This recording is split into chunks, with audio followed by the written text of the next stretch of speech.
नमस्कार आप सबको बहुत बहुत नमस्कार।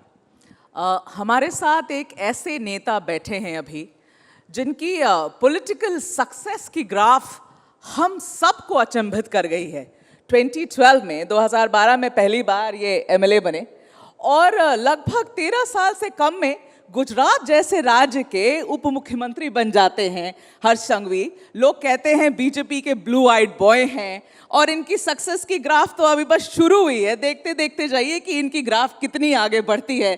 समय ये सही है हर्ष संघवी से दोस्ती करने का, बहुत लोग कहते हैं। तो हर्ष संघवी जी, ऐसा नहीं कि उसलिए बुलाया है आपको, मगर बहुत जबरदस्त कहानी लिख रहे हैं आप गुजरात में, इसलिए आपका यहाँ इस मंच पर आना और हमारा आपसे विचार विमर्श करने की कोशिश करना मेरे लिए ये प्रिविलेज है। So welcome to ideas of India.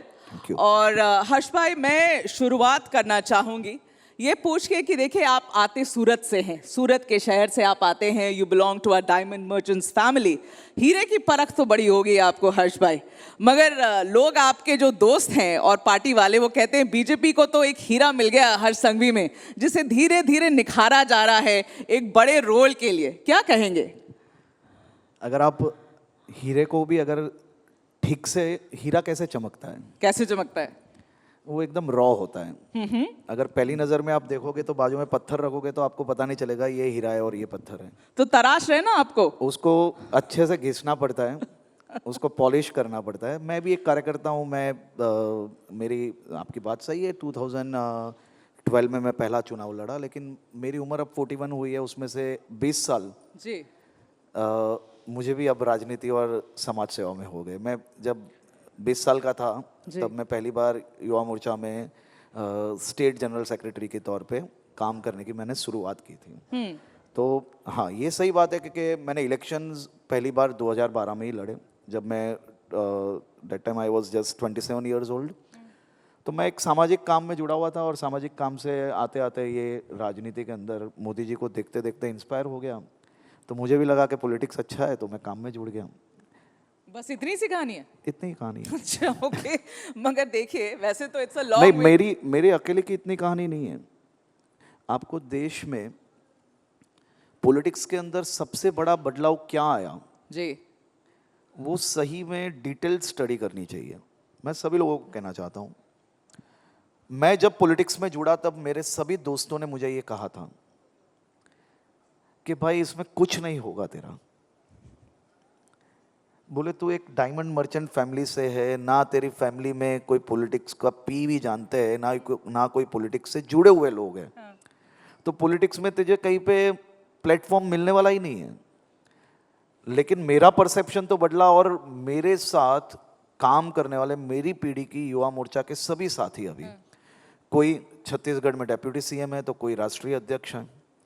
Modi ji ने पॉलिटिक्स का पूरा सिनारियो चेंज कर लिया। अब किसी को पॉलिटिक्स मतलब पॉलिटिकल फैमिली से आना ये कंपल्सन नहीं रहा।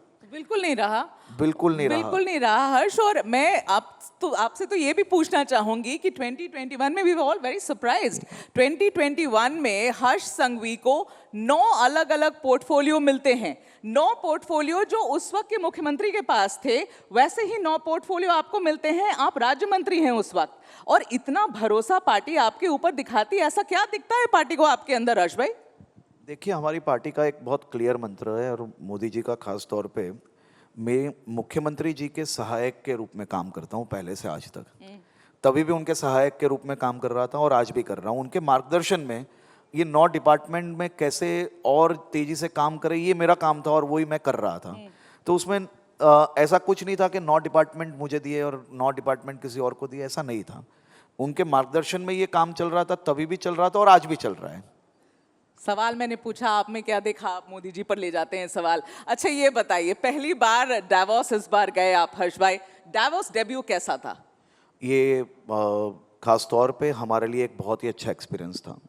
हम लोग के लिए वहाँ से वहाँ कोई MOUs करना या फिर कोई इन्वेस्टमेंट तात्कालिक लेके आना, ये हमारे लिए कोई मेजर फोकस हमारा वो नहीं था। हमारे लिए फोकस ये था कि हम मैन्युफैक्चरिंग सेक्टर के साथ साथ नई कौन सी फील्ड में मेरे राज्य के युवाओं के लिए नई अपॉर्चुनिटीज़ क्रिएट कर सकें, उसके लिए हम नया मार्केट एक्सप्लोर कर रहे थे। और ख़ास तौर पे मैं मेरे जैसे नौजवानों के लिए ये एक्सपीरियंस बहुत ही महत्वपूर्ण इसके लिए था क्योंकि मैंने जब मेरे देश के कई ऐसे राज्य देखे, चाहे वो आसाम हो, चाहे झारखंड हो, आप सोचिए कि देश, आप सभी लोगों ने हमेशा क्या सुना ये दोनों राज्य के लिए, और ये दोनों राज्य जब खुद के राज्य के लिए इन्वेस्टमेंट ले जाने के लिए वहाँ पे जब पिच कर रहे थे, तो ये देख के अपने आप को मतलब बहुत ही अच्छी फील हुई। गुजरात तो इन्वेस्टमेंट लाने में नंबर 1 है कई सालों से, और हम लोग मतलब ग्रेजुअली हमारा मतलब वो नॉर्मली हर साल चीज़ें जो है वो वाइब्रेंट गुजरात के अंदर हमारे एमओयूज़ होते हैं और उसके बाद उसके 2 साल तक हमारे फॉलोअप होते हैं। तो गुजरात मैन्युफैक्चरिंग हब देश का सबसे बड़ा है। देश का 18.3% मैन्युफैक्चरिंग वो गुजरात में होता है, और हर तीसरा डॉलर वो गुजरात से आता है। Okay. हाँ, 40% कार्गो वो गुजरात से हैंडल होते हैं। तो मैन्युफैक्चरिंग हब होने के साथ साथ हम लोग आने वाले दिनों में डेटा सेंटर्स पे फोकस कर रहे हैं, जीसीसी पे फोकस कर रहे हैं, गिफ्ट सिटी के अंदर फिनटेक के अंदर हम लोग बहुत ही एग्रेसिवली आगे बढ़ रहे हैं। तो ये नई अपॉर्चुनिटीज़ मेरे राज्य के युवाओं के लिए मैं क्या ला पाऊँ, उसके लिए हम लोग डावोस में थे। ठीक है, आपने ये सारी अच्छी चीजें देखी। आपको पता हमने क्या देखा? हमने ये देखा कि बीजेपी के जितने राज्य वहां रिप्रेजेंट करने गए थे डावोस में, सबके मुख्यमंत्री गए थे। सिर्फ गुजरात के राज्य से उप मुख्यमंत्री जाते हैं, मुख्यमंत्री नहीं जाते, हर्ष संघवी। तो भाई कुछ तो डिसीजन हुआ होगा ना कि हर्ष क्यों जाएंगे और सीएम नहीं जाएंगे। इंडस्ट्री मिनिस्टर होने के कारण मेरे मुख्यमंत्री जी का आदेश मिला कि आपको जाना है, तो मैं वहां डावोस गया। ये लॉजिक तो फिर बाकी पे भी लागू होना चाहिए ना। हर किसी में सीएम गए, आप में सिर्फ उप मुख्यमंत्री गए। मुझे मेरे सीएम का जो आदेश मिला वो मुझे करना है। चलिए ठीक है, आपके सीएम की मर्जी से आप गए। हाँ, तो हर्ष भाई अब ये बताइए, थोड़ा ऐसे मुद्दों पर आते हैं जो गुजरात को सुर्खियों में रख रहा है। आप होम मिनिस्टर हैं और पिछले कुछ सालों में हम लोगों ने देखा है कि ड्रग्स के जो सबसे बड़े हॉल्स हो रहे हैं ड्रग्स के, वो गुजरात में हो रहे हैं। हर्ष भाई, ये ऐसा कैसे कि इतना इजाफा हो गया है ड्रग्स की तस्करी में? आपकी जो वेस्टर्न बॉर्डर है उसमें इतने बड़े बड़े जब्त किए जा रहे हैं। इनफैक्ट आप तो बाकी राज्य में भी जाकर जब्त कर कर आ रहे हैं ड्रग्स। तो ये हो क्या रहा है? गुजरात ऐसे सुर्खियों में ड्रग्स को लेकर पिछले 3-4 साल में रेगुलरली बना हुआ है। What's going on? मैं ये मान रहा हूँ कि ये सुर्खियाँ अपने आप में बहुत ही ज़रूरी है। क्यों? क्योंकि हम पकड़ रहे हैं। आ रहे हैं इसलिए ना पकड़ रहे हैं। आ रहे हैं, खाली गुजरात से हम नहीं पकड़ रहे हैं।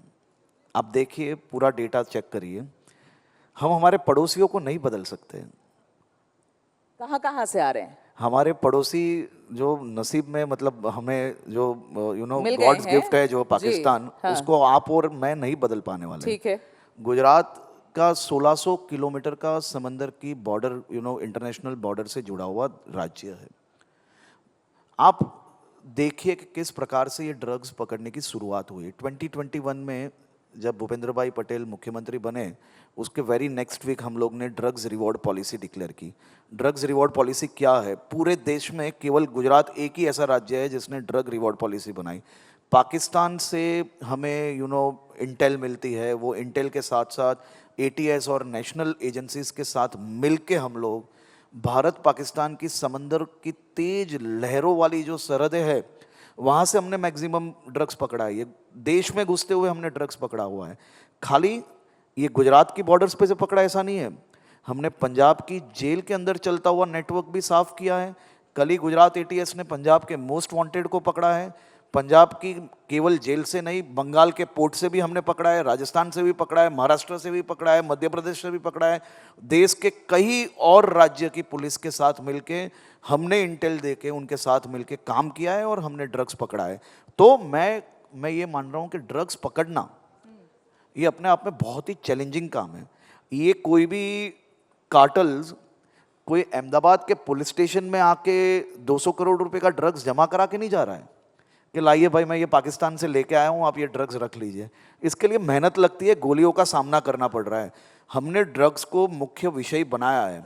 जब मैं ये काम लेके निकला था तब मेरे सीनियर ऑफिसर्स ने ये बोला था कि आप जैसे ही पकड़ना चालू करोगे, विरोधी निशाना बनाएंगे आपको, पॉलिटिकल विक्टिम बनोगे, लेकिन हमने ये नहीं सोचा, हमने ये सोचा कि समाज के लिए ये करना बहुत ही ज़रूरी है और हमने लड़ना चालू नहीं, किया। नहीं, हर्ष भाई आप समाज के लिए कर रहे हैं, ऑल वेरी वेल। आपके विरोधी कह रहे हैं कि ड्रग्स कैपिटल बन गया है गुजरात। ठीक है, नहीं नहीं, मुझे ये बताइए कि क्या पहले भी ये होता था और पहले पकड़े नहीं जाते थे? आपकी सरकार आई तब से पकड़ रहे हैं, ऐसा कुछ हो रहा है, ये आप देखिए, रोक क्यों नहीं पा रहे? जो विरोधी कह रहे हैं, आप 30 साल पहले की जब कांग्रेस की सरकार जब थी वहां पे, तभी भी यही समंदर किनारों से क्या क्या पकड़ा गया है, आप रिसर्च करिए, आपको पता चल जाएगा। तो आप क्या कहना चाह रहे हैं कि ये चल रहा था और पकड़ने का काम हर्ष संघवी ने शुरू किया है? नहीं, मैं कभी ये नहीं कह सकता हूँ, क्योंकि हमारी सरकारों ने यही काम किया है, जबरदस्त काम किया है, लेकिन समय के साथ जो मांग बदली, हाँ। जिस प्रकार से टेक्नोलॉजी बदली, तो टेक्नोलॉजी के साथ साथ हम नया क्या कर सकते हैं, वो दिशा में मुख्यमंत्री श्री के मार्गदर्शन में हमने काम किया है। तो मैं ये मान रहा हूँ कि ये देश में ड्रग्स कैपिटल कौन सा स्टेट है हमें नहीं पता है क्या? ये देश में ऐसे तो कौन से शहर है? नहीं नहीं नहीं, आप मुझे बताइए, आप एक सेकंड मेघा जी, नाम लीजिए ना। नहीं नहीं, मैं मुझे बता पता रहा है हूँ किसका आपको। नाम लेना चाहते हैं आप, ले अरे मैं लीजिए। क्यों लूं मेरे मुंह से? आप सबको पता है, यहाँ पे पूछोगे अगर 1 2 3 बोलोगे सभी लोग सेम नाम लिखेंगे। मैं यहाँ पे पॉलिटिकल चर्चाएं करने नहीं आया हूँ, लेकिन जहाँ जो काम करने की आवश्यकता है, मुझे मेरे स्टेट को वहाँ जैसा नहीं बनाना है, तो मैं ये मेहनत कर रहा हूँ, मैं लड़ूंगा, क्यों नहीं लड़ूंगा? और मैं छाती खोल के लड़ रहा हूँ। आप ये सभी कार्टल्स को जानते हो कि उन लोग की कैपेसिटी क्या होती है। मैं ये लोग कार्टल्स को मीन्स आप समझिए कि जो पुलिस पकड़ रही है, जो मेहनत कर रही है, रात दिन काम कर रही है, इसमें से कोई भी ऐसा नहीं है। गुजरात में कभी हमने कंज्यूमर को नहीं पकड़ा, आपको पता है ये चीज़? पूरे देश का यूनिक मॉडल है गुजरात में। हम लोग कंज्यूमर को नहीं पकड़ते, हम उनके परिवार को बुलाते हैं, उनको समझाते हैं, उनको काउंसलिंग की मदद करते हैं, और स्टेट गवर्नमेंट उनको काउंसिल करती है। किसके लिए? क्योंकि हमें कार्टल्स को पकड़ना है। मैं ये समझना चाहती हूँ कि ये रुक नहीं सकता हर्ष भाई, क्या इस पे रोकथाम लगाई जा सकती है? देखिए, पकड़ने का काम, आई नो कि आप लोग बहुत अच्छा काम कर रहे हैं। मेघा जी, आपको मैं ये बहुत ही अच्छा प्रश्न है। खास तौर पे दुनिया के वेस्टर्न कंट्रीज की हालत क्या है? ड्रग्स एक फैशन स्टेटमेंट बन गया, आप सभी लोग अच्छी तरह से जानते हो। कई कंट्रीज ने तो उसको अलाउ कर लिया थक के, लेकिन आज भी भारत बहुत सुरक्षित है, और ख़ास तौर पे गुजरात हम लोग बहुत जल्दी जाग गए हैं। इसके लिए हम इसके सामने खाली पकड़ने का काम नहीं कर रहे, साथ ही में गुजरात में हर डिस्ट्रिक्ट के अंदर हम नए काउंसलिंग सेंटर्स खोल रहे हैं, नए और सोशल एक्टिविस्ट के साथ मिलके इस पे काम कर रहे हैं। ये काम केवल पुलिस से नहीं होने वाला, ये लॉ एजेंसी से ये काम नहीं होने वाला। इसके सामने लड़ने के लिए आपको सामाजिक मदद बहुत ही आवश्यक है, और उस पर भी हम लोग काम कर रहे हैं। और मुझे पक्का विश्वास है कि सामाजिक प्रयास से ही कंज्यूमर जब अपनी आदत बदलेंगे तब ऑटोमेटिक चीज़ों में कमी आएगी। और उसके लिए कोई पॉलिटिक्स नहीं होना चाहिए, उसके लिए हम सबको साथ में मिलकर लड़ना पड़ेगा, नहीं तो नेक्स्ट जनरेशन के लिए बहुत ही नुकसानकारक साबित होगा ये। बिल्कुल बिल्कुल। मगर हर्ष, जब से आप आए हैं गुजरात में, जब से आपको होम मिनिस्ट्री मिली है, एक चीज़ लोगों ने नोटिस किया है कि बुलडोजर एक्शन बड़ा बढ़ गया है हर्ष। आप जब आए तो पहले तो हमने कोस्टल गुजरात पे देखा कि बड़ी डिमोलिशन आप लोगों ने करी, वैसे उसमें काफ़ी मॉस्क भी गिरे थे आपके डिमोलिशन में, लेकिन आप वहाँ से निकल कर द्वारका से कच्छ तक तो डिमोलिशन हमने देखा, वहाँ से निकलकर आप अहमदाबाद आ गए, यहाँ मुझे लगता है चंडोला तालाब वहाँ आ गए, आप राजकोट में जंगलेश्वर जैसी जगह में आ गए, ड्रोन के विजुअल्स आप मीडिया को देते, देखो हमने कितना तोड़ा। वैसे दूसरे साइड आप ये नहीं देखते कि जो बेचारे वहाँ पर जिनका कोई लेना देना नहीं है उस जगह से, उनके घर कैसे जा रहे हैं, वो सब हर्ष आप देखते नहीं है। लेकिन चलिए, यहाँ से भी मैं आगे बढ़ती हूँ, मैं आपसे ये भी पूछना चाहती हूँ कि जब से आप आए हैं तब से एक और चलन बढ़ गई है, वो ये है कि आरोपियों के पाँव में गोली मार दो, पता नहीं कहां से दौड़ते हुए आपको मिल जाते हैं आरोपी, वो उसके पाँव में गोली मार दो। एक आरोपी का तो एनकाउंटर भी हो गया। अब लोग कह रहे हैं कि बहुत ज्यादा इंप्रेस चल रहे हैं हर्ष संघवी योगी जी से। योगी जी की स्टाइल कॉपी हो रही है या हर्ष संघवी की खुद की स्टाइल है ये काम करने की? देखिए, गुजरात आज भी देश का सबसे सुरक्षित राज्य है, और मोदी जी के समय जिस प्रकार से हमारी ट्रांसपेरेंट पॉलिसीज के माध्यम से स्टेट चल रहा था, तब से क्या हाल गुजरात के पहले थे और उसके बाद से आज तक गुजरात नंबर 1 था, नंबर 1 है और रहेगा। आपने द्वारका की बात की, कच्छ की बात की, अहमदाबाद की, राजकोट की। द्वारका यानी भगवान कृष्ण की भूमि, देश का सबसे बड़ा आस्था का केंद्र है, और वहाँ पे मेरे देश के करोड़ों भक्त जो भगवान श्री कृष्ण जी के दर्शन के लिए आते हैं, उनकी व्यवस्थाओं के लिए आरक्षित रखी गई जगहों पे कोई 5-5 माल की बिल्डिंग बन जाएगी, कोई बड़े बंगलो बन जाएंगे, हजारों स्क्वायर फुट में कोई धार्मिक आस्था से जुड़े हुए प्रोजेक्ट्स बन जाएंगे, तो ये देश की सभी नागरिकों के लिए रखी गई सुरक्षित जगहों पे बुलडोज़र जरूर से वहाँ पे चलाए गए हैं, लेकिन वो जगह लोगों के हित में सुरक्षित थी। आपका जहाँ मन पाए आप कुछ भी बना लो, ऐसे थोड़ी ना चलेगा। कच्छ भारत पाकिस्तान की सीमाओं पे तटे हुए गांवों में हजारों की संख्या में घर बन जाते हैं, बड़े बंगलों बन जाते हैं, तो उसको सरकारी व्यवस्थाओं के हिसाब से बुलडोजर फिरता है। आपने चंदोला की बात की, आपने इससे पहले ही ड्रग्स के प्रश्न की बात की। सबसे ज्यादा ड्रग्स कहाँ से बरामद हुआ है अहमदाबाद में, ये पूछिए। कहाँ से हुआ है? चंदोला से। सबसे ज्यादा बांग्लादेशी कहाँ से पकड़े गए? चंदोला से। ये मैं नहीं कह रहा हूं, ये ऑन पेपर है, पूरा अहमदाबाद जानता है। आप पूछिए किसी को, क्या ये बांग्लादेशियों का अड्डा बनाने की जगह है? और कोई एक व्यक्ति के पास 200 घर है, कोई एक व्यक्ति के पास 50 घर है। एक बड़ा बंगलो चंदोला में मिला जिसके अंदर 40 से ज्यादा गाड़ियां मिली, 50 से ज्यादा रूम का वो बंगलो था। और ऐसे बंगलो जो हजारों मीटर के अंदर अपना अतिक्रमण कर रहे हैं, ये लोगों के हित में रखी गई जगह। आप देखिए चंदोला कैसा अच्छा बन गया, और वहाँ पे सभी समाज के सभी समुदाय के लोग अब घूमेंगे वहाँ पे आने वाले दिनों में। आपने बात की राजकोट की। राजकोट में सबसे ज्यादा ड्रग्स कहाँ से बरामद हुआ?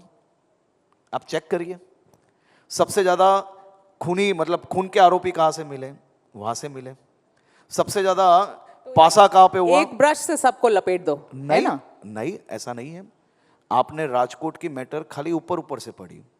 आपने अगर ये पढ़ा होता कि ये लोग को खाली कराने के लिए पहले भी घर दिए गए या नहीं, आपने अगर ये पढ़ा होता कि उसके अंदर सही में कितने ओनर्स खुद रहते हैं और कितने लोग भाड़े में रहते हैं, कितने, एक व्यक्ति के 50 घर है, एक व्यक्ति के 25 घर है, अगर आपने वो पढ़ा होता तो आप मुझे आज अभिनंदन देते। और उसी के साथ कोई बलात्कारी मेरे राज्य की बेटियों पे अत्याचार करे, भागने की कोशिश करे, पुलिस पे हमला करे, तो पुलिस भजन मंडली नहीं चलाएगी। आप लोग देखिए हर्ष भाई, ऐसा है कि आप पुलिस की बात कर रहे हैं, मैं एनकाउंटर्स पे सवाल पूछ रही हूँ। एक समय था गुजरात में बहुत इनफेमस एनकाउंटर्स हुए थे, लेकिन वो समय खत्म हो गया। बहुत सालों के बाद, मुझे लगता है लगभग 10 सालों के बाद ये चलन वापस शुरू हुआ है हर्ष भाई, कि एनकाउंटर्स होने शुरू हो गए और खूब हो रहे हैं। तो सब पूछ रहे हैं ना भाई, योगी जी से कितनी इंस्पिरेशन ले रहे हैं हर्ष संघवी? देखिए, मेरे गुजरात की जो व्यवस्था थी वो देश नहीं दुनिया भर में ये मॉडल चलने वाला है, बराबर है। तो मैं मेरे मेरे मेरे मेरे स्टेट ने, मेरे लीडर्स ने, जैसे मोदी जी है, अमित भाई हमारे होम मिनिस्टर थे, उन्होंने जो रोड मैप बनाया है ना, मैं तो खाली टॉपिंग्स ही ऐड कर रहा हूँ। आप खाली टॉपिंग ऐड कर रहे हैं? टॉपिंग्स ये अमित भाई बनाकर गए थे, यही करना है। हमारा लॉ एंड ऑर्डर देश का नंबर 1 है, और वही लॉ एंड ऑर्डर को मेंटेन करने के लिए हम लोग काम कर रहे हैं। ठीक है। अब आपके लिए एक जेनजी का प्रश्न है, और इस पर ना हर्ष भाई मुझे लगता है आप ऑलरेडी फंस चुके हो। अब देखो आप कितना इसको जस्टिफाई करोगे। आपने एक कानून लेकर आप आए हैं जो आपने पारित करवा दिया है। ये गुजरात विधानसभा में आपने ये मैरिज रजिस्ट्रेशन कानून पारित करा दिया है, जिसके अनुसार राज्य सरकार Gujarat registration of marriage act 2006, उसमें आपने संशोधन आप लेकर आए हैं, अमेंड किया आपने उसको, और उसके हिसाब से अगर कोई लड़का लड़की, एंड दीज आर एडल्ट्स, हम बच्चों की बात नहीं कर रहे हैं, अगर लड़का लड़की जिसकी उम्र है शादी करने की, उनको शादी करना है, उनकी शादी की रजिस्ट्रेशन होनी है, तो माता पिता को सूचित किए बगैर आप ये रजिस्ट्रेशन नहीं होने देंगे। आप कौन होते हैं डिसाइड करने वाले हर्ष भाई कि लड़का लड़की को शादी करना है तो उसमें माता पिता को घुसा रहे हैं? मुझे माता पिता को नहीं बताना, तो क्या मतलब ये कौन सी मॉरल पुलिसिंग हुई आपकी? देखिए, इसमें भी आपने हेडलाइन ही खाली पढ़ी है। नहीं, हेडलाइन कुछ नहीं पढ़ी आपकी। ये तो मैं बड़ा आपको विरोध बताता हो हूं, भी रहा है मैं आपका। ये कोर्ट में है कि नहीं है मैटर? मेघा जी, जाना चाहिए लोगों को कोर्ट में आपके विरुद्ध। मैं जरूर से, मैं मेरे सभी युवा साथियों को कहना चाहता हूं, मैं उनकी आवाज हूं। अभी तो नहीं लग रहे हैं। मैं बताता हूं आपको हमने क्या लाया है। मैं क्या कर सकता हूं अगर आपने उसको गलत समझा है, तो हमने क्या लाया है वो तो सुन लीजिए। ठीक समझाइए ना, लोग सुन रहे हैं आपको, ठीक समझाइए। तो 2006 के कानून में भी जब आप मैरिज रजिस्ट्रेशन करने चाहते हो तो वहाँ जो सरकारी कचहरी है उसके बाहर वो लिस्ट लगता था। अब इसमें हुआ क्या, ये जेनजी को बचाने के लिए ये हुआ है। कैसे? कई लोग अपना गलत नाम धारण करके, मैं आपको पूरी चीज बताता हूं, आप पूरा सुनिए। माता पिता की कंसर्न है या नहीं, हमने खाली माता पिता को वो कॉपी भेज रहे हैं, माता पिता उसको समझा पाए अपने बच्चों को तो वो उनकी मर्जी की बात है। हमने किसी के रजिस्ट्रेशन नहीं रोके हैं, आप समझिए। पहले हमने कंपल्सन नहीं रखा हुआ है और उसके बाद भी हमने 1 महीने तक लोगों के सजेशन मंगाए हैं। हमने, ये पूरे देश के अंदर कानून है, पूरे देश के अंदर है कि जहाँ पे भी आप रजिस्ट्रेशन करोगे तो सरकारी कचहरी के बाहर उनका लिस्ट लगता है। हम उनकी फैमिली तक ये पूरी डिटेल भेजते हैं। मैं पंचमहाल डिस्ट्रिक्ट के, बनासकांठा डिस्ट्रिक्ट के, महसाना किस डिस्ट्रिक्ट लाइन के। पे जा रहे हैं जो आप डायलॉग मारते हैं कि साहिल सुरेश बनकर शादी कर लेता है, यही ना? नहीं, पर अगर हर आपने चीज खाली एक ही, हिंदू मुसलमान है, आप जा रहे थे वहीं पर। अरे सब भाई हिंदू मुसलमान आपकी थोड़ी चैनल है। का ही स्टेटमेंट सुन लीजिए। आप एक काम करिए, नहीं, बताइए बताइए। मैंने ये नहीं कहा है, खाली मैंने ये बोला है कि कोई सलीम सुरेश बन के शादी करेगा तो हम नहीं छोड़ेंगे। तो मैंने ये भी कहा है कि कोई सुरेश सलीम बन के करेगा शादी तो भी नहीं छोड़ेंगे। उसमें गलत क्या है? ये आप मुझे ये बताइए इसमें गलत क्या है? मेरी मेरी मेरी जो ये छोटी छोटी बहनें हैं उसको कोई फरेबी कोई गलत नाम से शादी कर लेगा, क्या ये ठीक है? वो ठीक है, वो तो मैं बिल्कुल वो 18 साल की हो गई है तो भले सुनिए, कोई सुनिए, कुछ भी कर ले, ये चलेगा। लव जिहाद, आप लोग की भी ना प्रॉब्लम वही है देखिए, हर्ष अभी भाई। भी मैं आपको बता अभी रहा हूं। आप भी एंट्री ले लिए हैं उस लाइन में जहां जरा भी नहीं, बीजेपी के जरा जो भी सीएम नहीं। डीसीएम सब है ना, जब हिंदू बनने का चांस मिलता है तो मैं बड़ा हिंदू, आप भी ऐसा है ना नई मेघा जी, एंट्री आप लोग आपने ले ली है वहां पर। आप लोग क्या है, चैनल में जितना अच्छा लगता है ना उतना ही सुनाते हो। अगर आप पूरा स्टेटमेंट सुनाओगे तो ही लोगों को पता चलेगा। बोलिए ना, आपको तो मौका दे रही हूं मैं पूरे मैंने जब ये नया कानून के अंदर सबसे पहले कोई बदलाव नहीं लाया है। नहीं, पहले ये अमेंडमेंट समझना करी पड़ेगा। ना आपने कानून में? नहीं, हमने खाली हमारे मैरिज के रजिस्ट्रेशन का जो हमारी प्रोसीजर है, ठीक है, हमने प्रोसीजर्स को फुलफिल किया है। जो एरर था, और ये एरर क्या था वो ठीक है किसी ने हर्ष भाई, सुना? तो अगर माँ बाप की कंसेंट नहीं मिले हाँ। तो आप नहीं होने देंगे रजिस्टर्ड शादी? किसने बोला ये आपको? मैं पूछ रही हूँ, आप पढ़िए। तो आप बताइए। 1 महीने तक माँ बाप के पास समय है, और उसमें भी मैंने सबसे पहले मेरे स्टेटमेंट में बोला था कि अगर हमें कहीं पे भी माँ बाप जबरदस्ती करते हुए मिला, कहीं पे भी उन्होंने अपनी बेटियों को परेशान किया, तो हम उन पे भी कानूनी स्टेप लेंगे। हमने बैलेंसिंग बनाया है।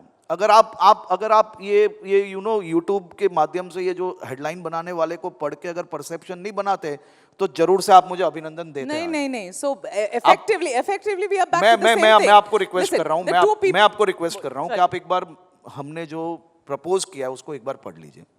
You will love it. हमने कहीं पे भी ये नहीं बोला है। मैंने मेरे स्टेटमेंट में ये बोला है कि हम रजिस्ट्रेशन को 1 महीने के लिए, जब तक आप जो लड़की जो शादी के लिए रजिस्ट्रेशन कर रही है, 1 महीने के अंदर उसको हमने कितने किस्से दिए हैं। ऐसा नहीं है कि कई लोगों ने गलत नाम से शादी की है, कई लोगों ने गलत आइडेंटिटी दी है। कई जगहों पे जो बेटियों को खाली ये सुरेश सलीम की बात नहीं है, नॉर्मल सेम कास्ट के अंदर भी जो फरेबी है उन्होंने परेशान किया है। तो इसमें क्या हुआ, ये क्या हुआ है? गलत आइडेंटिटी देके, गलत डॉक्यूमेंट्स देके जो शादियां होती है उसको रोकने की बात है। हमने कहीं पे भी हमारे ये प्रोसीजर के अंदर ऐसा नहीं लिखा है कि माँ बाप साइन नहीं करेंगे तो शादी नहीं हो पाएगी। नहीं करेंगे, इस पे नहीं रोकेंगे आप? मैंने कहीं पे भी, आप पढ़िए पहले, मैं इसके लिए बोल रहा हूं कि आप पढ़िए।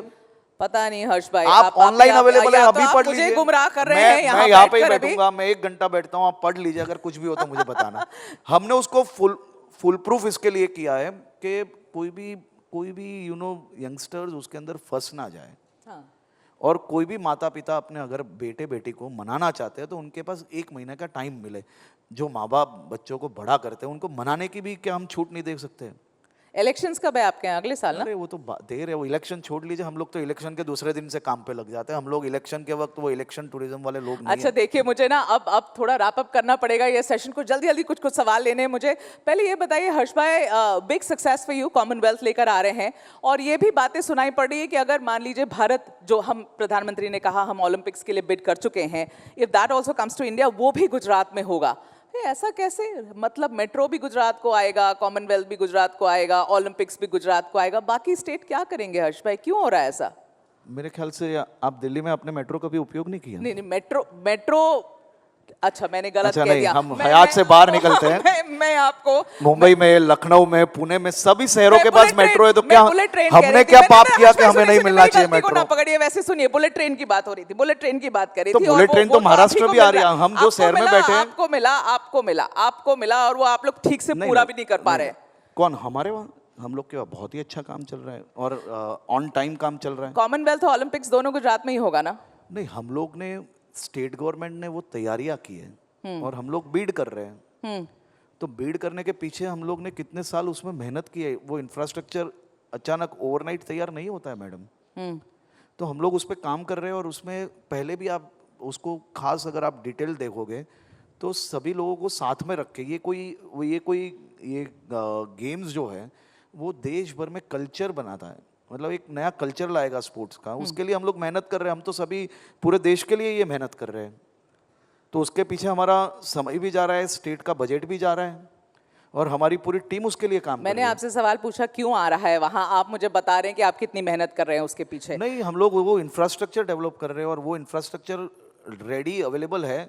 और कॉमनवेल्थ के लिए हम लोग 2028 में हम लोग जो international police and fire games जो ला रहे हैं उसके लिए हमें नई एक भी चीज़ नहीं बनानी है, उसके अलावा हम लोग कर सकते हैं। इतनी सारी तैयारियां हैं हमारे ठीक पास। है, मुझे ये रैप अप करना है, 2 मिनट और लूंगी और ये रैपिड फायर है जल्दी से हर्ष संघवी के लिए। राजनीति के सबसे मुश्किल वक्त में सबसे अच्छी सलाह किससे मिलती है आपको, नरेंद्र मोदी जी से या अमित शाह जी से? देखिए, ये दोनों जन सामाजिक एक ज़्यादा का नाम देते हैं। लेना, एक का। नहीं, मैं बोल रहा हूँ ना, दोनों जन सामाजिक आपको ये दोनों दिखते पॉलिटिकल है, वो है ही नहीं पॉलिटिकल। वो लोग सोशल ज़्यादा है। आपको सलाह किससे अच्छी मिलती मैंने है? आपको बताया सवाल ये ना, मैंने पॉलिटिकल तो कभी सलाह लेते नहीं है। लेते ही नहीं हैं आप। हर्ष संघवी के मुताबिक विपक्ष का कौन सा नेता है जो सोशल मीडिया पर कूल दिखने की बड़ी कोशिश करता है पर हो नहीं पाता है? बताइए। देखिए, राहुल जी को कोई कॉम्पीट नहीं कर सकता इसमें। बीट नहीं कर सकते राहुल जी को इसमें। अच्छा, अब ये बताइए कि अपना रिपोर्ट कार्ड देना ज्यादा मुश्किल है गुजरात की जनता को या दिल्ली में अमित शाह जी को? देखिए, अमित जी, खिंचाई कौन करता है ज्यादा आपकी? अमित शाह जी है ना, एकदम डिटेल में जाते हैं। मतलब रिपोर्ट की हेडलाइन नहीं पढ़ते, वो हर एक चीज पढ़ते हैं। क्लास तो लगती है ना वहां आपके? हाँ, अगर आपको राहुल गांधी और अरविंद केजरीवाल के साथ एक ही गाड़ी में अहमदाबाद से दिल्ली तक का सफर करना पड़े तो तीनों के बीच में क्या बातचीत होगी हर्ष भाई? ये गाड़ी में साथ में जाने से अच्छा मैं चलता चला जाऊं। आप अक्सर थानों में सरप्राइज चेकिंग के लिए पहुंच जाते हैं। बड़े मजेदार मुझे बताए गए लोग बहाना बनाकर बताते हैं मंत्री जी को कि वो क्यों नहीं ड्यूटी पर हैं। सबसे मजेदार बहाना क्या सुना है आपने आज तक? देखिए, पुलिस प्रेस, हाँ, ये दोनों का एक बहुत ही कॉमन रिलेशन है। पुलिस, प्रेस और पॉलिटिक्स, हाँ, ये सबके लिए एक कॉमन वर्ड है हाँ। जो हम सबकी लाइफ में हर रोज आता है। वो है इमरजेंसी। हर्ष भाई, आजकल के युवा पॉलिटिक्स से ज्यादा इंस्टाग्राम रील्स पर अपना समय बिताते हैं। अगर आपको युवाओं को राजनीति में लाने के लिए 15 सेकंड की रील बनानी हो तो आपका डायलॉग क्या होगा? मैं तो इसमें मैं एग्जैक्टली मतलब मैं यही कहूँगा, आइए और जुड़िए। इतना बोरिंग डायलॉग से तो कोई नहीं जुड़ेगा हर्ष भाई आपके। बट चलिए आगे बढ़े। सोशल मीडिया पर युवा आपको अक्सर गुजरात का सिंघम कहते हैं और आपके किसी एक एक्शन या फैसले पर फिल्म बनाना चाहें तो आप क्या चाहेंगे? आपके कौन से एक्शन पर फिल्म बनाना चाहिए? ऐसे ही लवर्स को अलग करना, शादी नहीं करने देना, मस्जिद को तोड़ देना, डिमोलिशन करना, गोली मरवाना, किस पे? देखिए, मैं वापस कह रहा हूँ कि मैं तो लवर्स को एक अच्छी अपॉर्चुनिटी दे रहा हूँ और एक अच्छी व्यवस्था खड़ी करके दे रहा हूँ कि जो कई उल्लू ना बने। रोक नहीं रहा हूँ। अच्छा, अपनी कौन सी एक्शन चाहते हैं कि पूरी दुनिया देखे कि हर्ष संघवी ने ये किया गुजरात में बतौर उप मुख्यमंत्री? देखिए, मैंने उप मुख्यमंत्री के तौर पे 40 दिन में बलात्कारियों को फांसी भी दिलाई है। 100 दिन के अंदर कम से कम 20 से ज़्यादा ऐसे बलात्कारियों को फांसी दिलाने में, आजीवन कैद दिलाने में सफलता प्राप्त की है। पूरे देश में कोई भी राज्य इसमें गुजरात स्टेट के साथ कम्पीट नहीं कर सकता। बिल्कुल, इस पे तो ताली बनती है हर्ष संघवी के लिए।